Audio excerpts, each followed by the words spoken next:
One choice. One moment. One love story. Welcome to When He Chose Her. Enjoy the story. Some people don't need therapy. They just need someone who makes them laugh again. Rain hammered against the floor-to-ceiling windows of the Halston Room, one of Boston's most expensive restaurants, while the city blurred into silver streaks outside. Crystal glasses clinked softly beneath chandeliers worth more than most people's homes. Men in tailored suits discussed mergers in low voices. Women in silk dresses laughed carefully, the kind of laughter practiced at charity galas and rooftop fundraisers. And in the darkest corner of the restaurant, Nathaniel Graves sat completely alone. No smile, no drink, no movement except the slow turn of a silver watch around his wrist. At 38 years old, Nathaniel was the billionaire founder of Graves Dynamics, a medical tech empire valued somewhere around $42 billion, depending on which business magazine was measuring him that week. Online, people called him the Ice Billionaire. Employees lowered their voices when he walked through headquarters. Investors feared him. Reporters studied him like a machine pretending to be human. But tonight, even Nathaniel looked tired. Not physically. Something worse. Empty.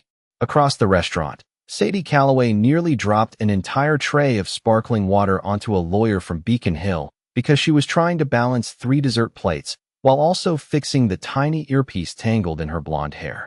Oh my God. Sorry. Wow. Okay. Gravity really hates me tonight, she muttered under her breath as the lawyer glared at her and adjusted his tie dramatically. Sadie smiled anyway. She always smiled anyway. Her black waitress uniform was slightly wrinkled near the sleeves, and one shoelace had come untied almost an hour ago, but somehow she still moved through the restaurant like a small burst of warmth inside all the polished marble and expensive silence. Table 12 needs the check, another server whispered while passing her. And your billionaire looks homicidal. Sadie glanced toward Nathaniel's corner. That man hasn't blinked in 20 minutes. That's Nathaniel Graves. Okay. Sadie, he fired an executive for chewing gum too loudly during a presentation. Sadie looked back toward the billionaire again. He sat perfectly still beneath the amber glow of the hanging lights, staring out at the rain with the expression of a man who had forgotten what happiness looked like years ago. Honestly, Sadie whispered, grabbing a mug from the kitchen counter, he looks like someone who desperately needs a hot chocolate. 5 minutes later, the universe made a terrible decision. Sadie turned too quickly near table 7 after avoiding a child running through the dining room with a breadstick in his mouth. Her shoulder clipped another server. The tray tilted. The mug flew directly through the air in horrifying slow motion. And then, splash. Hot chocolate exploded across the front of Nathaniel Graves' charcoal cashmere coat. The entire restaurant froze. Forks stopped halfway to mouths. A pianist missed 2 notes. Somewhere near the bar, someone whispered, "Oh no." Sadie stood motionless, staring at the dark stain spreading across what was very obviously the most expensive coat she had ever seen in her entire life. Nathaniel looked down slowly at the dripping chocolate on his chest, then up at her. The silence became unbearable. The manager had already started speed-walking toward them with the expression of a man preparing his own funeral arrangements. "Sir," he began nervously, "I sincerely apologize. This employee is usually very—" But Sadie spoke first. "Well," she said carefully while staring at the ruined coat, "good news is your outfit finally has a personality." The manager nearly stopped breathing. 2 women near the wine wall gasped out loud. Nathaniel Graves stared at her with complete disbelief. Sadie felt her stomach drop. Great. Fantastic. She had just insulted a billionaire in front of half of Boston's financial district. She opened her mouth to apologize properly this time, but then something strange happened. Nathaniel laughed. Small at first. Just one quiet sound. Like he'd forgotten how. Then again. A real laugh this time. Low and rough and completely unexpected. The restaurant stared at him in shock. Even the pianist looked confused. Nathaniel Graves was laughing. Sadie blinked. "Oh," she said softly. "You can do that." Nathaniel looked at her for a long moment, rain reflecting in his gray eyes while chocolate dripped slowly from his sleeve onto the white tablecloth below. And for the first time in years, something inside his chest loosened just a little. "Apparently," he said quietly, "I still can." The next morning, Boston woke beneath a sky the color of cold steel. Snow from the night before clung to parked cars along Tremont Street, while early commuters hurried through the wind with paper coffee cups pressed between gloved hands. Inside a tiny apartment above an old laundromat in South End, Sadie Calloway burned a piece of toast while dancing badly to an old Frank Sinatra song playing from a cracked kitchen radio. "Okay, Frankie," she muttered while waving smoke away with a dish towel. That note was illegal. Her grandmother laughed softly from the kitchen table, wrapped in a knitted cardigan with a crossword puzzle resting in her lap. "You know," Eleanor Calloway said, adjusting her glasses, "most people use toasters without creating a small emergency. Where is the adventure in that?" Sadie replied. She scraped the blackened toast into the trash, grabbed another slice, then immediately bumped her hip into the counter hard enough to make herself yelp. "Ow. Wow. The kitchen is violent today." Eleanor smiled over the rim of her tea mug. "How was work?" Sadie froze for half a second before opening the refrigerator. "Good, Sadie. Fine. I accidentally assaulted a billionaire with hot chocolate." Eleanor lowered the crossword slowly. "Again? No, Nana. Different billionaire." 20 minutes later, Sadie hurried through downtown Boston with her coat halfway buttoned and one earring missing. Snow crunched beneath her boots while taxis sprayed slush across the sidewalks. By the time she pushed through the employee entrance of the Halston room, her hair was already windswept. "You are alive," her coworker Maya whispered dramatically from behind the hostess stand. "Barely. Do you realize social media is losing its mind right now?" Sadie frowned. "About what?" Maya shoved a phone into her face. There, frozen beneath the warm amber lighting of the restaurant, was Nathaniel Graves laughing while chocolate stained the front of his coat. The headline above the video read, "Billionaire CEO smiles for the first time in years after waitress ruins $8,000 coat." Sadie blinked slowly. "Oh no. Oh yes," Maya said. 3 million views overnight." Sadie groaned and covered her face. "I need to move to Canada." "Too late. You are emotionally support staff for Gotham Bruce Wayne now." Before Sadie could answer, the front doors of the restaurant opened. Cold air swept inside, and Nathaniel Graves walked in again. The entire staff straightened instinctively. Conversations softened. Even the pianist glanced up. Nathaniel looked exactly the same as the night before. Dark wool coat, silver watch, calm expression sharp enough to cut glass. Except this time, there was something different in his eyes. Something lighter. His gaze moved through the room until it landed directly on Sadie. "Oh my God," Maya whispered. "Batman came back for you." Sadie ignored her and approached carefully with a menu tucked under her arm. "Good morning, Mr. Graves." Nathaniel glanced at the menu. "You remembered my name. Hard to forget a man who survives third-degree chocolate injuries." To her surprise, the corner of his mouth moved slightly again. Not a full smile, but close. "I came for coffee," he said. Sadie looked around the nearly empty restaurant. "You know there are approximately 4,000 coffee shops in Boston, right? None of them attacked me yesterday." She stared at him for one full second before laughing under her breath. Nathaniel noticed immediately. It was warm, uncontrolled, real. Most people around him laughed carefully, like employees testing safe workplace behavior. Sadie laughed like she forgot rich people were supposed to intimidate her. "Well," she said while grabbing a pot of coffee, "that is technically our signature customer experience." Nathaniel sat near the windows this time instead of hiding in the corner. Snow drifted lazily outside, while jazz music floated through the restaurant speakers. Sadie poured his coffee, but halfway through, she accidentally dropped the tiny metal spoon directly into the mug. Coffee splashed onto the table. Sadie closed her eyes. "I am so good at my job." Nathaniel stared at the dripping coffee for a moment. Then something impossible happened again. He laughed, louder this time. A real laugh that echoed softly beneath the chandeliers. 2 businessmen nearby actually turned around in shock. Sadie pointed at him dramatically. "There it is again." Nathaniel shook his head while wiping coffee from his hand with a napkin. "You are either the most chaotic waitress in America," he said quietly, "or the universe keeps throwing objects at me for comedic timing." Sadie leaned against the table slightly. "Maybe the universe just got tired of you being grumpy." For a moment, Nathaniel did not answer. Snow continued falling outside the windows while warm light reflected softly across the table between them. Then finally, very softly, he said, "Maybe, by Friday afternoon, The internet had officially become obsessed with Nathaniel Graves smiling. Financial blogs analyzed it like a stock market anomaly.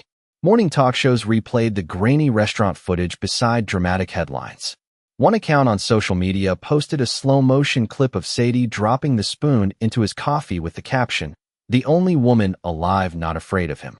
Inside Graves Dynamics headquarters, nobody found any of it amusing. The top-floor conference room overlooked downtown Boston through massive glass walls while executives sat stiffly around a black marble table. Nathaniel stood silently near the windows, one hand in his pocket, while snow drifted lazily outside. "Your public image is shifting," his chief communications officer said carefully. "People are responding emotionally to this waitress situation." Nathaniel did not turn around. "That sentence alone makes me tired." Another executive cleared his throat. "Investors are asking questions." "About coffee?" Nathaniel asked flatly. "About distraction." Silence settled over the room. Nathaniel finally looked back at them, calm and unreadable in his charcoal suit. "Our stock rose 4% this week." Nobody answered. Because he was right. Then his assistant quietly entered the room holding a tablet. "Sir," she said carefully, "your 3 o'clock canceled." Nathaniel glanced at the time. 3 o'clock. Without thinking, his mind drifted somewhere else entirely. Warm lights. Jazz music. A blonde waitress accidentally destroying basic objects near him. "Reschedule the rest of the afternoon," he said. The executives looked stunned. Nathaniel Graves never canceled meetings. Ever. 40 minutes later, the bell above the cafe entrance chimed softly as he stepped inside the Halston room again. Sadie looked up from behind the counter where she was attempting to carry 6 clean glasses at once. Maya spotted Nathaniel first and immediately whispered, "Your emotionally unavailable billionaire is back. Stop calling him that. I will when he stops staring at you like a man discovering sunlight." Sadie rolled her eyes just as one of the glasses slipped from her fingers. Nathaniel moved instantly and caught it before it shattered against the floor. Sadie blinked. "Wow." Nathaniel handed the glass back calmly. "You are a safety hazard." "That is fair." For a moment, they simply stood there smiling faintly at each other while the cafe hummed softly around them. Then Sadie narrowed her eyes slightly. "Wait, did you leave work early?" Nathaniel looked genuinely confused by the question. "I own the company." That was not an answer. "I had meetings. And now you are here." He hesitated. "Apparently." Sadie tried not to smile too hard at that. She grabbed a coffee pot and nodded toward the corner booth near the windows. "Sit down, Mr. Frowny." Nathaniel actually obeyed, which shocked both of them a little. Outside, snowflakes drifted slowly through the gray afternoon while old jazz played quietly through overhead speakers. The restaurant was calmer than usual, the lunch crowd fading into evening. Sadie placed coffee in front of him before sliding into the opposite side of the booth for exactly 3 seconds. "Okay," she said seriously. "I have to ask something important." Nathaniel raised an eyebrow. "Should I be concerned?" "Deeply." She leaned forward slightly. "Do billionaires know normal things?" "Define normal." "Like changing tires. Or microwaving leftovers. Or folding fitted sheets." Nathaniel looked at her for a long moment. "Nobody knows how to fold fitted sheets." Sadie burst into laughter loud enough that an older couple nearby smiled. Nathaniel felt something strange again inside his chest. Lightness. It had become unfamiliar over the years. Sadie tilted her head curiously. "You know what your problem is?" "I suspect you are about to tell me. You treat life like a board meeting." Nathaniel looked down at his coffee. Steam curled softly between them. "Maybe because every time I stopped paying attention," he said quietly, "something went wrong." The humor faded from Sadie's expression almost immediately. She noticed the shift in his voice, the heaviness underneath it. Most people would have rushed to fill the silence. Sadie did not. She simply sat there softly tracing circles against her coffee mug while snow tapped gently against the windows. "You know," she said after a moment, "when my grandfather got sick, my grandmother used to burn pancakes on purpose every Sunday morning." Nathaniel looked up. "Why?" "Because he laughed every single time." A small smile touched her face. She said happy people healed differently. Nathaniel stared at her quietly. Nobody around him talked like this. Nobody slowed down long enough to say things that simple, things that honest. Before he could answer, a loud crash suddenly echoed near the kitchen. Everyone turned. Sadie had somehow knocked over an entire tray of silverware with the back of her elbow. Forks exploded across the floor like metallic confetti. Sadie closed her eyes slowly. I really ruined dramatic moments for myself. Nathaniel looked at the scattered silverware, then at her horrified expression. And for the third time that week, the coldest billionaire in Boston laughed hard enough that people turned around to stare. The strange thing about lonely people is that they become experts at pretending they do not need anyone. By the following week, Nathaniel Graves had developed a routine he would never admit out loud. Every afternoon around 4:30, his Blacktown car somehow ended up outside the Halston room. Every afternoon, he told himself it was coincidence. And every afternoon, Sadie Calloway somehow caught him walking through the doors with the exact same guilty expression. "Wow," she said one snowy evening while wiping down menus near the entrance. "Either you are secretly in love with our coffee or your penthouse lost heat." Nathaniel removed his gloves slowly. "Your coffee is aggressively average. And yet here you are." He almost smiled again. Almost. The restaurant had become warmer lately. Not physically. Something softer lived there now whenever Nathaniel entered. Employees no longer panicked around him. The pianist even played lighter songs when he walked in. It confused everyone almost as much as it confused Nathaniel himself. Tonight, the city outside glowed beneath falling snow while Christmas lights reflected against wet sidewalks. Boston looked softer in winter, less sharp around the edges. Sadie bounced toward his table carrying 2 mugs before stopping suddenly. "Okay," she announced dramatically. "Important question." Nathaniel looked up from his phone. "You ask a concerning amount of important questions. Because society is collapsing and I need answers." She slid into the booth across from him again like she belonged there. "If you had to survive one entire week as a normal person, what would destroy you first?" Nathaniel considered it seriously. "Public transportation." Sadie pointed at him immediately. "Correct answer. What would destroy you?" "Taxes." Nathaniel let out a quiet laugh under his breath. The sound still surprised him every time. Sadie noticed. She always noticed. "There it is," she said softly, smiling into her mug. "You are getting better at that." For a second, Nathaniel forgot to hide the sadness behind his eyes. "I used to laugh more." Sadie's expression gentled instantly. Outside, snowflakes drifted slowly beneath streetlights while jazz music hummed softly around them. Nathaniel stared at the steam curling from his coffee. "Before my brother died," he said quietly. The warmth in the booth seemed to pause. Sadie did not interrupt. Nathaniel appreciated that more than he could explain. "His name was Oliver," he continued after a moment. "He was younger, loud, annoying, always late."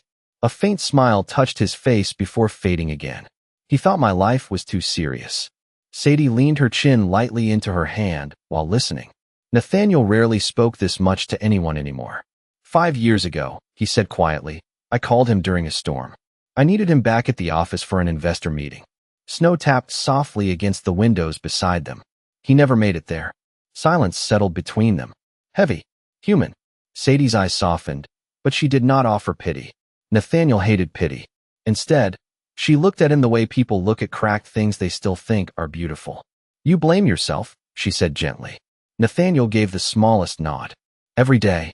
Sadie sat quietly for a moment before speaking. "Can I tell you something without you getting all billionaire weird about it?" Nathaniel glanced at her. "I cannot promise anything." "Good enough." She folded her hands around her mug. "My grandfather used to say grief is just love with nowhere to go." Nathaniel looked at her carefully. Nobody in his world talked like that. His world used numbers, strategies, acquisitions, damage control. Sadie spoke like emotions were ordinary things instead of weaknesses people hid behind expensive watches. "You think punishing yourself keeps your brother close," she said softly.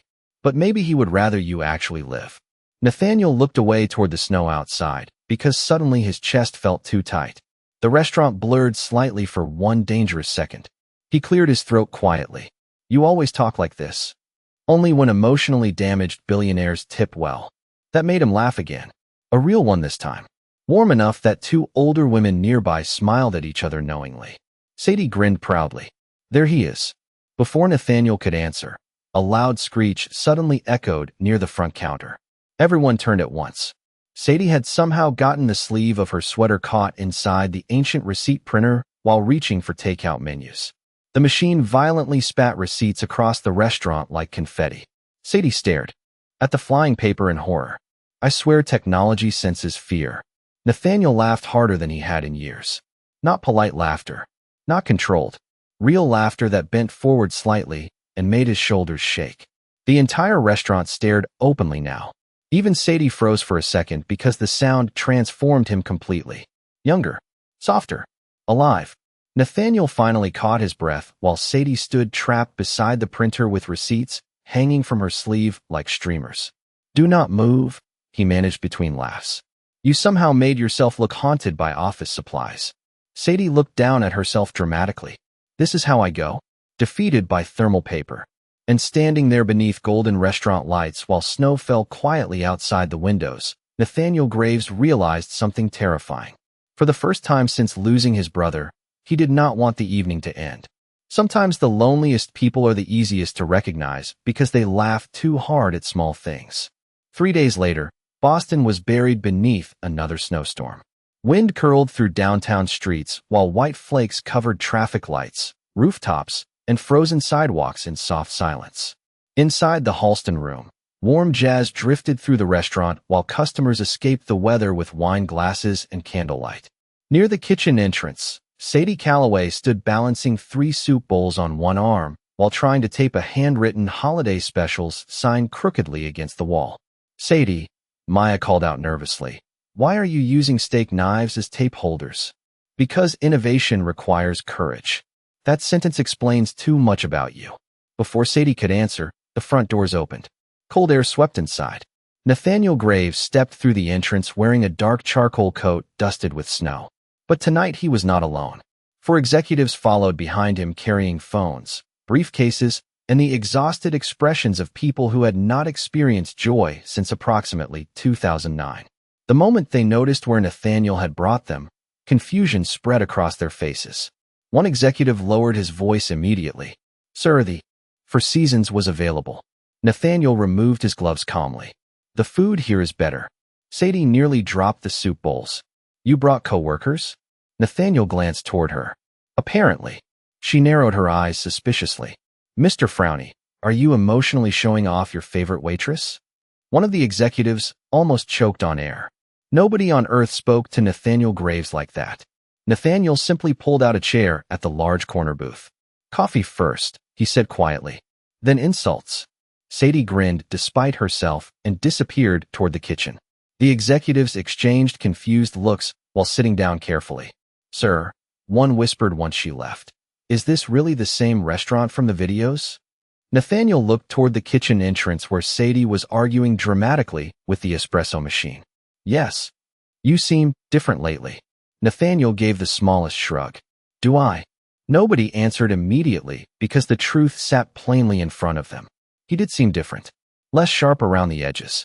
Less exhausted. Before the conversation could continue, Sadie returned carrying a tray overloaded with mugs, sugar jars, silverware, napkins, and one tiny Christmas decoration shaped like a snowman. Okay, she announced proudly. Nobody panic. I have achieved maximum efficiency. Nathaniel looked at the dangerously overloaded tray. That sentence feels threatening. Negativity is why you have forehead stress lines. One executive looked absolutely horrified. Another looked deeply entertained. Sadie began placing coffee mugs around the table with surprising precision until the very last second when her sleeve accidentally caught the tiny snowman decoration. It launched directly into Nathaniel's lap. The entire table froze. Sadie stared in horror at the plastic snowman, now blinking colorful lights against the billionaire's black slacks.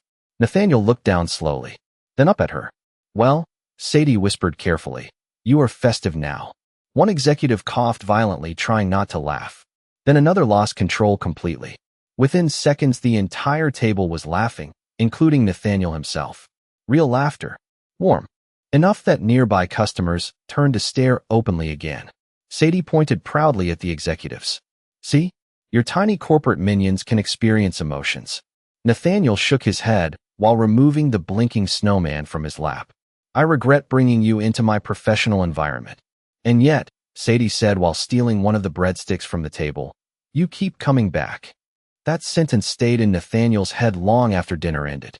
Later that night, snow fell heavily across the city while black cars lined the curb outside the restaurant. Nathaniel stood near the entrance, buttoning his coat, while his executives waited by the door. Sadie walked him over a paper bag from the kitchen. "What is this?" he asked. "Blueberry muffins." "Why?" "Because your assistant told me you forget to eat during meetings." Nathaniel looked genuinely startled. Nobody besides Oliver had ever paid attention to things like that. Sadie suddenly looked nervous for the first time in weeks. "It is not charity," she said quickly. She shrugged softly. "People take care of the things they care about." The wind outside howled softly against the windows. Nathaniel stared at her for one quiet second too long. Sadie noticed immediately and looked away first. "You should go before Boston freezes solid," she said softly. Nathaniel nodded slowly, but before stepping outside into the snow, he stopped near the doorway. "Sadie?" "Yeah." He looked at her beneath the warm restaurant lights while snow drifted behind him like silver ash. "Thank you," he said quietly. Not polite gratitude. Something deeper. Sadie's smile softened instantly. "You are welcome, Mr. Frowny." Nathaniel walked into the storm carrying blueberry muffins in one hand and something dangerously close to happiness in the other. The dangerous thing about finally feeling happy again is realizing how empty you were before. By mid-December, Nathaniel Graves had become a problem for the financial world. Not because of mergers, not because of stock prices, because he smiled now. Articles appeared almost daily beside blurry paparazzi photos of him leaving the Halston room, carrying coffee cups or paper bags from the kitchen. Business blogs called it a public image transformation. Online comments called it a billionaire love story. Graves Dynamics executives called it a disaster. "This waitress situation is becoming a distraction," one board member said sharply during Monday morning's executive meeting. Nathaniel sat at the head of the long conference table wearing a dark navy suit while Boston snow drifted outside the towering windows behind him. "Her name is Sadie," he corrected calmly without looking up from the quarterly report in front of him. The room went quiet immediately. Another executive shifted uncomfortably. "Sir, investors are beginning to associate the company with viral social media content instead of medical innovation." Nathaniel finally looked up slowly. "Our company created low-cost pediatric imaging systems now used in 43 hospitals." His voice stayed calm. "Cold. If the public chooses to focus on me drinking coffee, that sounds like a failure in journalism, not leadership." Nobody argued after that. But the tension followed him all afternoon like static electricity beneath his skin. By evening, snow had melted into freezing rain that painted the city sidewalks silver beneath glowing streetlights. Nathaniel arrived at the Halston room later than usual. Tired. Quiet.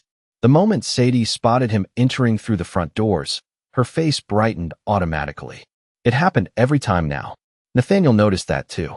"You are late," she announced while walking him toward his usual booth near the windows. "I considered filing a missing person report. I had meetings." "That sounds terrible. I am so sorry for your loss." Nathaniel almost smiled despite himself. Almost. But Sadie caught the heaviness in his expression immediately. "Bad day?" she asked softly while pouring coffee into his mug. Nathaniel loosened his tie slightly. "Complicated day." Sadie nodded once. She never pushed too hard when he looked like this. That was part of what made being around her feel safe. She could joke without making light of pain. A rare talent. The restaurant buzzed softly around them while Christmas music mixed with jazz near the bar. Couples leaned close. Beneath warm candlelight. Outside, freezing rain tapped against the windows in uneven rhythms. "Okay," Sadie said suddenly while placing a plate in front of him. "Emergency protocol." Nathaniel glanced down. "Is this pie?" "Chocolate bourbon pecan pie." "Why?" "Because you look emotionally haunted." He stared at the dessert for a second. "That is not a medical diagnosis." "It should be." Sadie slid into the booth across from him again, resting her chin against her hand. "Eat the pie, Mr. Frowny." Nathaniel took one bite mostly because arguing with Sadie required too much energy. Then paused. "This is disturbingly good." Sadie looked offended. "I am amazing at pie. You are terrible at carrying objects. Balance is not a personality trait." Nathaniel laughed softly under his breath again. The sound warmed the space between them immediately. But before the moment could settle fully, the front entrance opened loudly. 3 young women stepped inside, holding phones already pointed toward the restaurant. They spotted Nathaniel instantly. Excitement exploded across their faces. Oh my God, it is him. And the waitress is here too.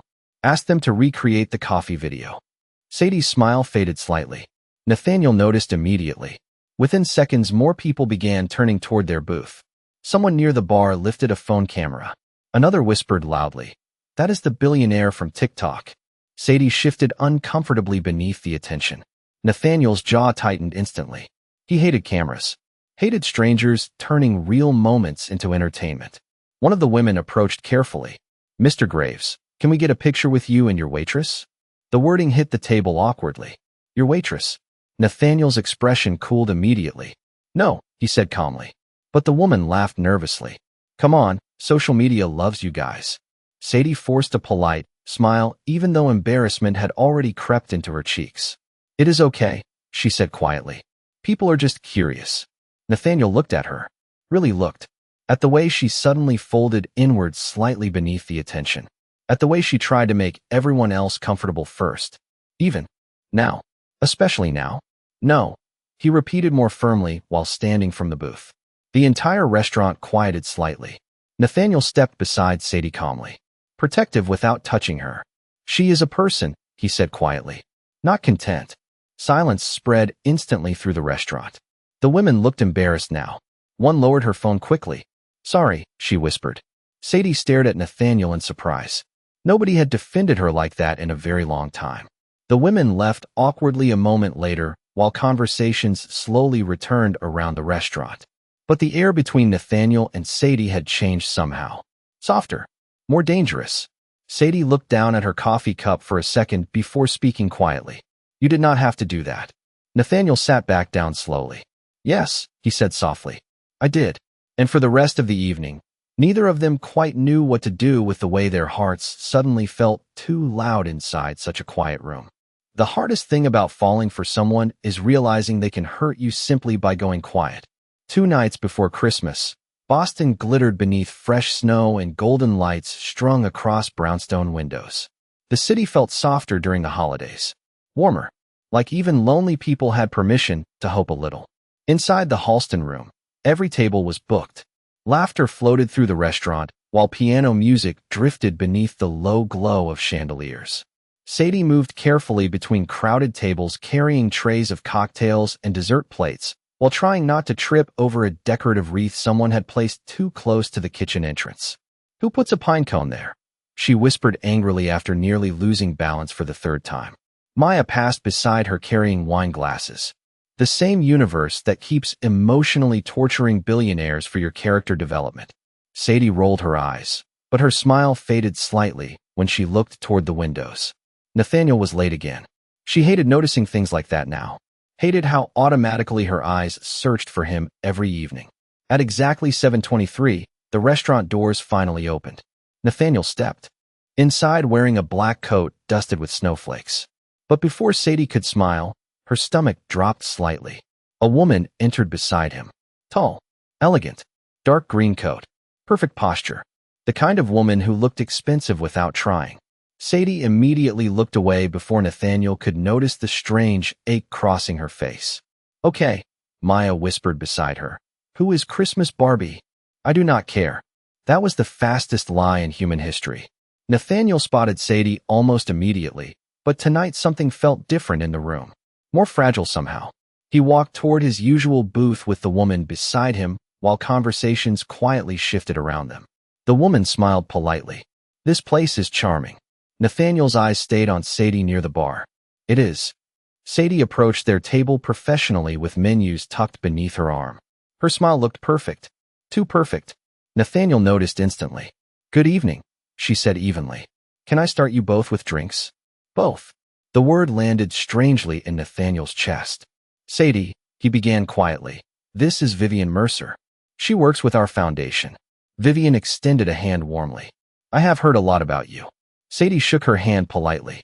"Hopefully nothing legally concerning." Vivian laughed softly while Nathaniel watched Sadie too carefully. "Actually," Vivian said, "Nathaniel talks about you constantly." Sadie blinked once in surprise. Nathaniel looked mildly horrified. "Vivian? What?" "It is true." Sadie tried not to smile while opening her notepad. "Well, this is already emotionally chaotic." Nathaniel relaxed slightly, hearing her joke again. But the strange tension never fully disappeared. Throughout the evening, Sadie kept her distance more than usual. She refilled water glasses quickly, avoided sitting at Nathaniel's booth, smiled professionally instead of warmly. Nathaniel felt every inch of it. Vivian noticed too, because intelligent women always noticed everything. Halfway through dinner, Vivian excused herself to take a phone call outside. The moment she disappeared, Nathaniel looked directly at Sadie. "What is wrong?" Sadie glanced up innocently. "Nothing, Sadie." She adjusted silverware nervously beside the table. "You brought a beautiful woman to dinner. Why would something be wrong?" Nathaniel stared at her for one quiet second before understanding finally crossed his face. "You thought this was a date?" Sadie almost dropped the forks in her hand. "No, that was absolutely not convincing. I'm literally holding cutlery right now. I cannot emotionally process things correctly while armed." Nathaniel laughed softly under his breath despite the tension. Then his expression gentled. "Vivian is married." Sadie blinked. "Oh, happily. Oh." Nathaniel leaned back slightly, watching relief accidentally flicker across her face. "You were jealous." Sadie pointed at him immediately. "Do not enjoy this." "I'm enjoying this a little." She narrowed her eyes dramatically. Wow. The billionaire learned emotions and immediately became annoying. But before the moment could settle fully, disaster arrived exactly the way it always seemed to around Sadie Calloway. While reaching for a tray near the edge of the table, her sleeve caught the handle of a champagne bucket. The entire thing tipped sideways. Ice cubes exploded across the floor. Water splashed directly onto Vivian's designer boots just as she walked back inside. The restaurant gasped collectively. Sadie froze in horror. "I hate my life." Vivian looked down at her soaked boots for 1/10 second, then unexpectedly burst into laughter. "Honestly," she said while stepping around the melting ice, "this is the most entertaining dinner Nathaniel has ever invited me to."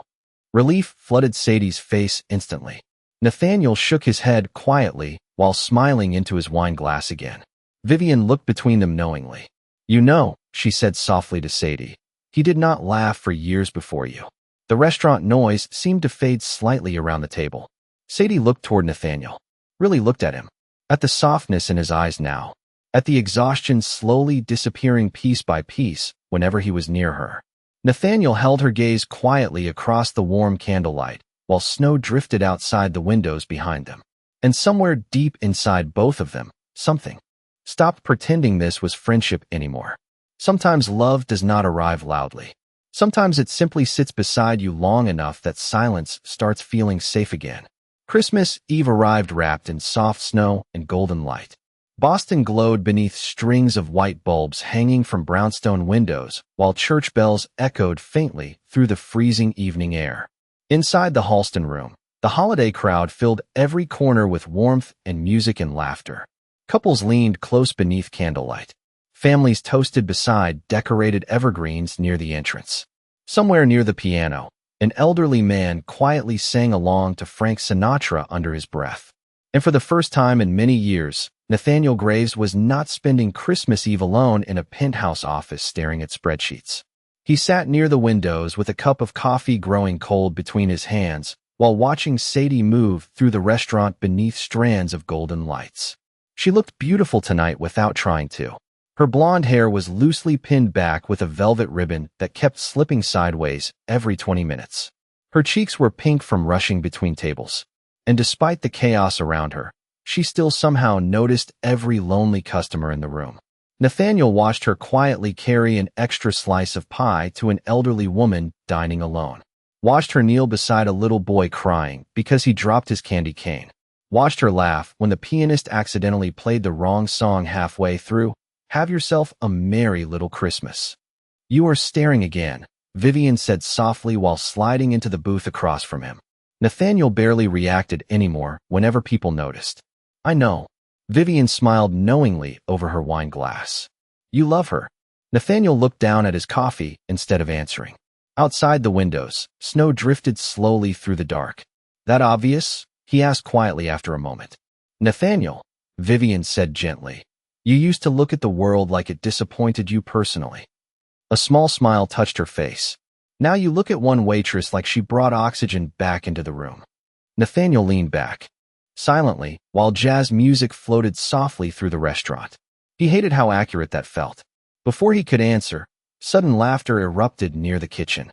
Sadie appeared carrying a tray stacked dangerously high with peppermint hot chocolates topped with whipped cream mountains and crushed candy canes. Maya spotted the tray immediately and crossed herself dramatically. "No," Maya whispered. "That tray has evil energy." "Believe in me," Sadie whispered back. "I do not," Maya replied instantly. Nathaniel watched the entire scene unfold with immediate concern because by now he understood one important truth about Sadie Calloway. Gravity followed her personally. Sure enough, 3 steps later, disaster arrived. Sadie's ribbon slipped loose from her hair and floated directly across her face. Blind for exactly 1 terrible second, she accidentally bumped into the edge of a chair. The tray tilted violently. The entire restaurant gasped. Nathaniel stood automatically. But somehow, impossibly, Sadie regained balance at the last second. Not a single drink spilled. The restaurant actually applauded. Sadie raised both arms triumphantly. "I have defeated physics." Nathaniel laughed so hard, he had to sit back down again. Real laughter. Warm and unguarded beneath the golden Christmas lights. Sadie turned toward him immediately after hearing it. And for 1 suspended second, the crowded restaurant disappeared around them completely. Vivian watched quietly from across the booth while Nathaniel and Sadie held each other's gaze through the soft glow of candlelight and snowfall beyond the windows. There it was again, that feeling neither of them could pretend away anymore. Sadie walked slowly toward his table after delivering the hot chocolates safely. "You know," she said softly, "your face looks different now." Nathaniel tilted his head slightly. "Different how?" "Lighter." Her smile softened. "Like you finally came back from somewhere." Nathaniel stared at her quietly because nobody had ever described his grief more accurately than that. Like he had been gone. Somewhere dark. Somewhere cold. "Sadie," he said softly, "what are you doing tomorrow?" She blinked once in. "Surprise. Tomorrow. Christmas Day." The restaurant hummed warmly around them, while snow fell outside, like silent music. Sadie tucked a loose strand of blonde hair behind her ear. "Probably helping my grandmother burn cinnamon rolls." Nathaniel smiled faintly. "That sounds dangerous." "Extremely." For a moment, neither of them spoke. Then finally Nathaniel looked directly at her and asked the question that had been sitting quietly between them for weeks now. "Would you maybe want company?" Sadie's heartbeat stumbled so hard she nearly forgot how to breathe correctly. Nathaniel looked strangely nervous too, which felt almost impossible for a man worth billions of dollars. "Are you asking me on a date, Mr. Frowny?" Nathaniel considered that seriously for 1 second, then nodded once. "I think I am." Sadie smiled slowly, softly, like sunrise creeping through winter clouds. "Well," she whispered, "good thing I already like you." And beneath the warm lights of the restaurant, while Christmas snow covered the city outside, Nathaniel Graves realized something extraordinary. After years of surviving instead of living, he was finally falling in love.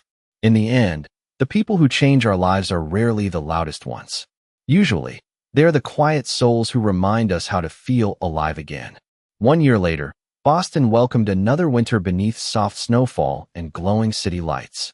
The air smelled like roasted chestnuts and coffee drifting from crowded cafes, while couples hurried through downtown wrapped in scarves and laughter. But on the corner of a quiet South End street, one small cafe stood brighter than the rest.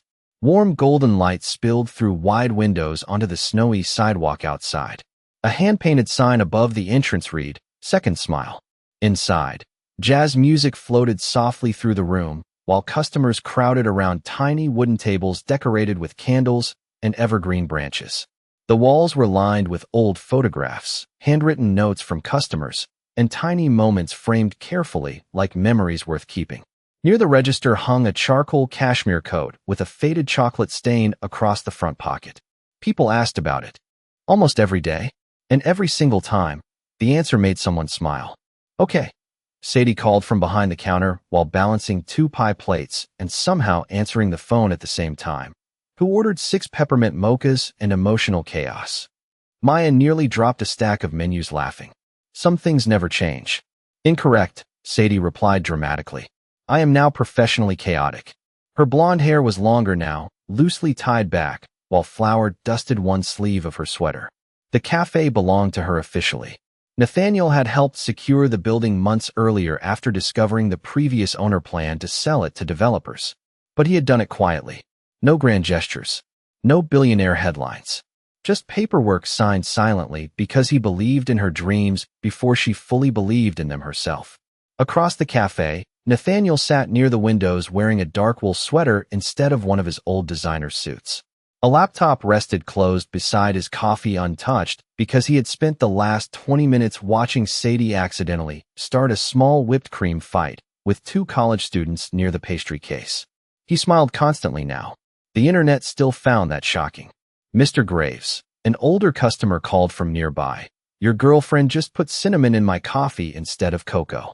Nathaniel glanced toward Sadie calmly. Then, statistically speaking, your day improved. Sadie pointed proudly from behind the counter.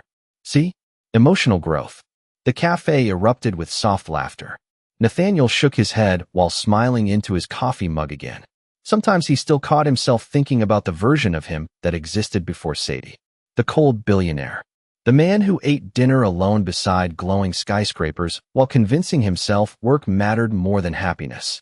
That version felt distant now, like somebody he used to know. The front door opened suddenly, letting snow swirl briefly through the warm cafe.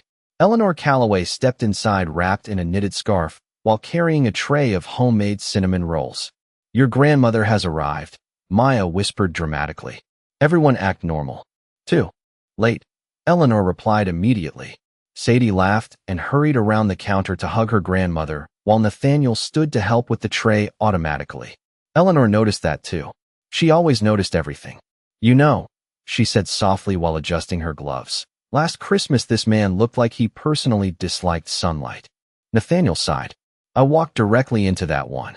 And now look at you. Eleanor smiled warmly. Laughing in public. Wearing sweaters. Voluntarily helping people decorate. Sadie grinned proudly beside him. I domesticated the billionaire. Nathaniel wrapped an arm gently around her waist without thinking. Natural now. Easy. Home. The cafe lights glowed softly around them while snow drifted peacefully outside the windows. Near the piano, someone began quietly playing Have Yourself a Merry Little Christmas Again. Sadie looked up at Nathaniel beneath the warm amber lights. You know what is weird? She asked softly. What? You do not feel lonely anymore. The honesty of it hit him quietly, deeply. Nathaniel looked around the cafe. At the laughter, the music, the warmth. At Sadie standing beside him with flower on her sleeve and happiness in her eyes. Then back at the old chocolate-stained coat hanging on the wall nearby. No, he admitted softly. I do not. Sadie smiled slowly before kissing his cheek gently beneath the golden cafe lights. Customers pretended not to notice. Maya absolutely noticed. Somewhere outside, snow continued falling softly across Boston, while inside Second Smile, Nathaniel Graves laughed again at something Sadie whispered into his ear. And this time, the sound did not surprise anyone at all. If this story touched your heart, do not forget to like, share this video, and let us know where you are watching from. And subscribe to When He Chose Her channel for more emotional billionaire and waitress love stories filled with healing, warmth, and unforgettable moments. Your support helps us continue creating cinematic stories about kindness, second chances, and the quiet people who change everything.